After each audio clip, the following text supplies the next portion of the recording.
This is Let's Get Retro. I want to look at every Gauntlet port out there, from the good to the really, really not so good. Anyway, let's watch.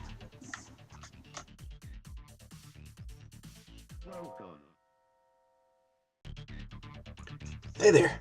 We are looking at the Master System today. This is probably my favourite 8-bit port. I was kind of waiting to this point to bring this out.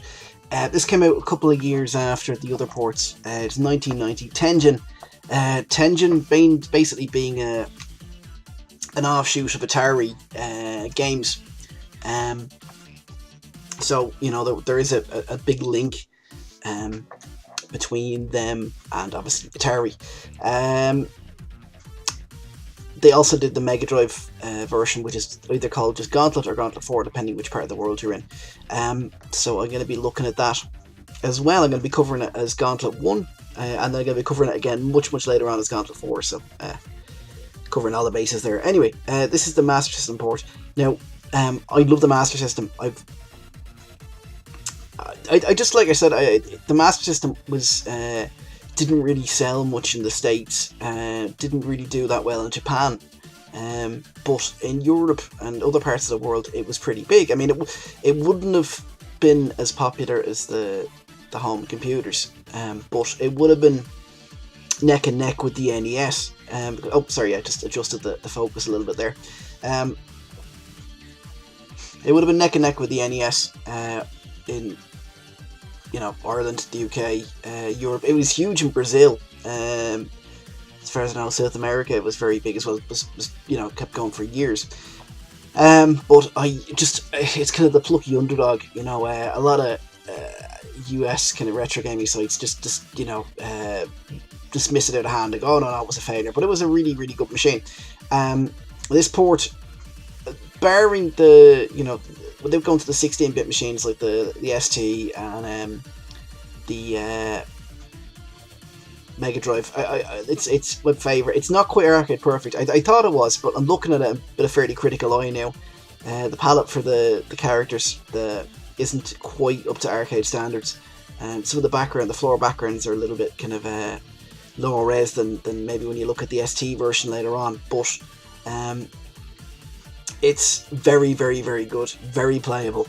It uses a credit system. It gives you 3 credits per character, or sorry, per player rather. So you can get yourself 6 credits if you start with player 1, and just as you're about to die, switch to player 2, and you know, after you've used up all your credits, and go from there. Similar layout before. First 7 levels basically are set. Everything after that is random, and it's a bit more random than the home computer conversions, because it's not relying on a disc or tape system to pull them up. Literally the only things I can find fault with would be something like the you know, the weapons are a little bit less beefy looking than the arcade, and the warrior there is maybe a tiny bit blocky, but again, I'm nitpicking. It's an excellent port. It's better. It's the best 8-bit console port. Okay, it's this in the NES and the Game Boy, but it beats them by a country mile. Best home port until you, like I said, the ST is graphically a little bit better, and it actually has 4-player. But you know, for an 8-bit system, this is very, very, very good.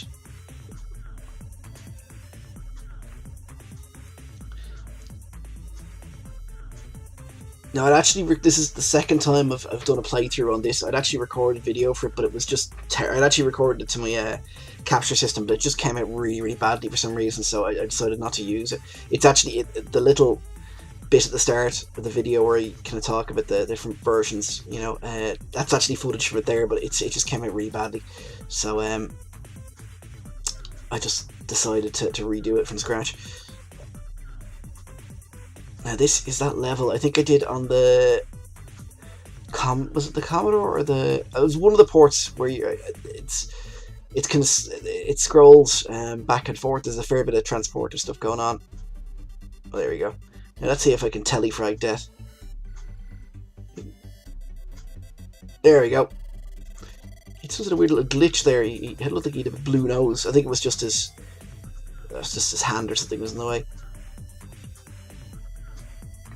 But as I said, this is released. The others were released maybe 86, 87. This one came out in 1990.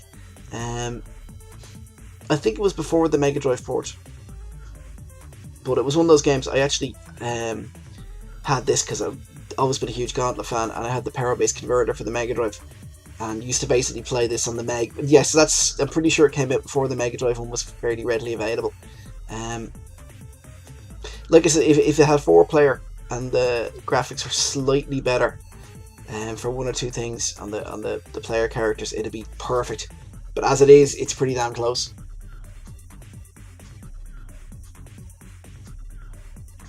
It tends to be fairly cheap on eBay as well. If you want to pick up a copy. Yeah, I think I died horribly there the last time.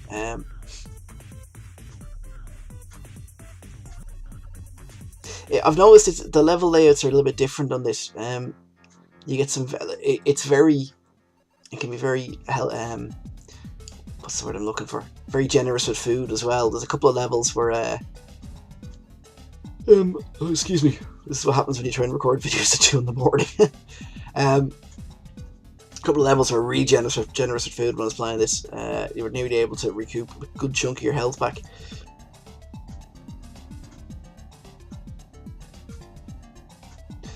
So, gonna be looking at the ST. I'm gonna be looking at the Game Boy. Looking at the Game Boy Advance. And I think that's it on Gauntlet 1.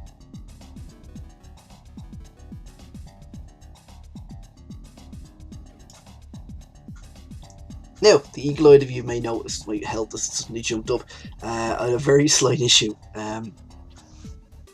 So I had to, because I'm emulating and I've been smart enough to take a save point, I kind of jump back there. That's one of the things I've learned when you're doing playthroughs is, you know, if you can surreptitiously take the odd quick save in the background, do, because it's just make things a little bit smoother if you manage to accidentally turn off the video recording and don't realise you've done it. So, ooh, yuck, hit some spoiled potion there, spoiled food, got off, past the sell by date.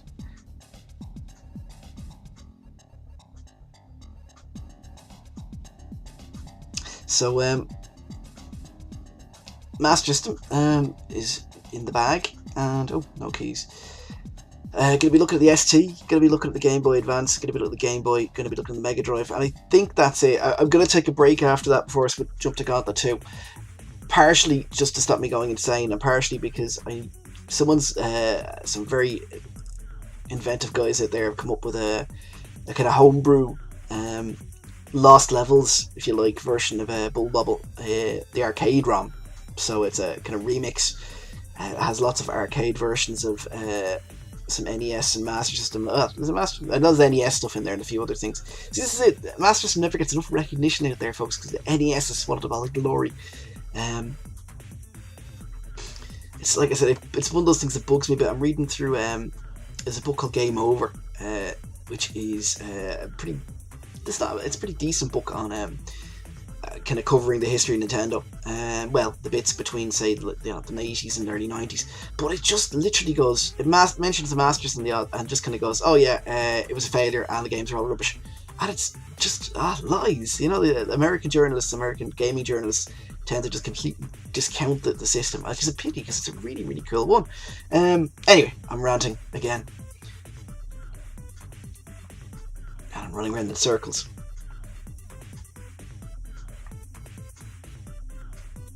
So yeah, it'll be a bit of a break, then hopefully Gauntlet 2, which is going to be a huge slog because there's a fair few conversions of that. The MS-DOS version is actually quite good. Then Gauntlet 3, which is 2 ports as far as I know. And then that brings us up to Gauntlet 4 on the Mega Drive. And then Gauntlet Legends, and it starts when things start to get confusing because I'll be doing maybe the N64 and the PDS-1, and then the Dreamcast one, which is kind of like Gauntlet Legends 1.5, because there's some Gauntlet Dark Legacy stuff in there as well. And then we're on to Gauntlet Dark Legacy, and then we're on to the last game, which I don't speak its name because it's crap. And I'll try and cover the DS port, the one that was just criminally not released. It was literally in the bag. Retro Gamer reviewed it and got great reviews. And then, because of political shenanigans and the fact that was it Eidos? I forget. It was whoever whichever person owned the Gauntlet license that week was having financial problems. Again, but the game was canned, and they used the engine for the. Excuse me for cursing here, but the fucking G.I. Joe movie game. So it was just scrapped and then used for garbage. It's just, and it looks like it looked like such a good game, but that's way down the road. And it made me do swears and everything.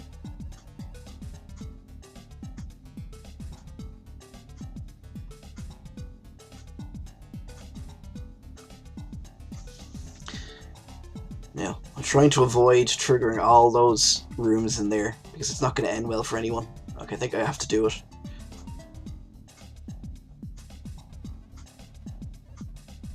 Ah, bugger.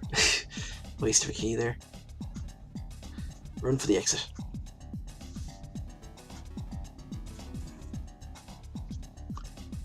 Let's try a speed run.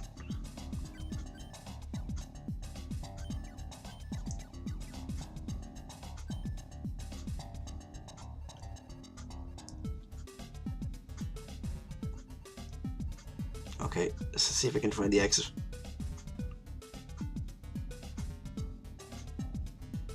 Yum. That's what I mean. It's that's something you tend not to see much in the conversions. Was that, you know, normally they're fairly stingy with the food. This version, they seem to be fairly generous.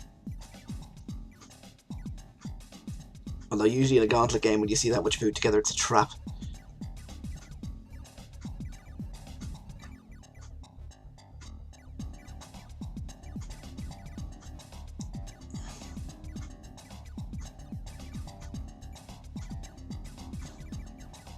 Oh, so much for my speed run. Oh, I don't know. Oh. Let's get out of there. Valkyrie needs food badly. Well done. Oh, let's put something on over that music. It always makes me freak out.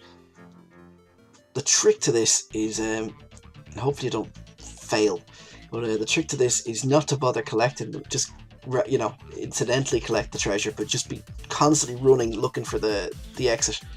Where the hell is it? Because you don't get anything unless you hit the exit. Oh, there it is, run. Oh, just, skin of the teeth.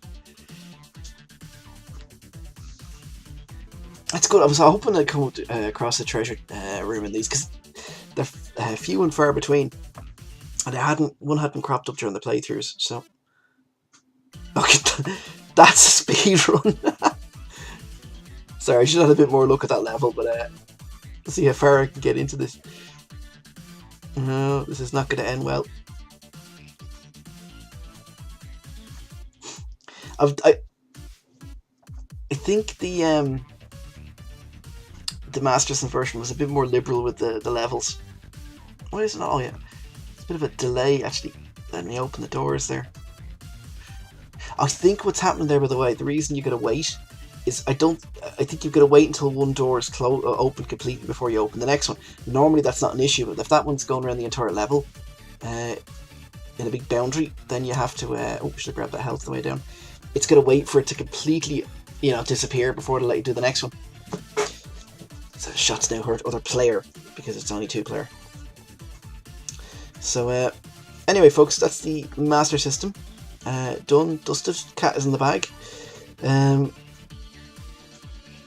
Oh, it's one of those hunt all the keys levels. Thanks for watching so far, by the way. That's the one thing I'm glad about with these videos. It's not like if I tried doing this with, say, like the PS2 and the GameCube versions of, say, Dark Legacy, you're not going to notice much of it. In fact, to be honest, it's going to be hard unless you're actually looking at the controllers. It's hard at a glance to see which port it is. Whereas with this, it's, you know, there's lots of lovely differences.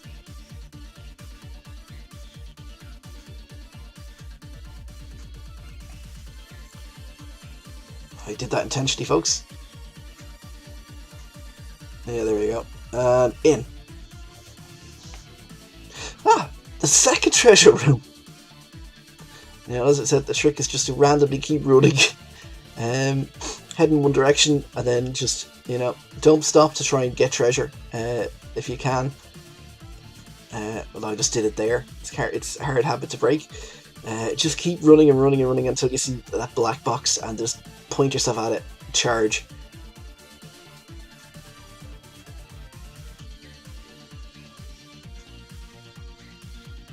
No bonus for me. Anyway, guys, that's it anyway for today. Listen, thanks for watching, and I shall see you next time on this slightly longer than normal Gauntlet review.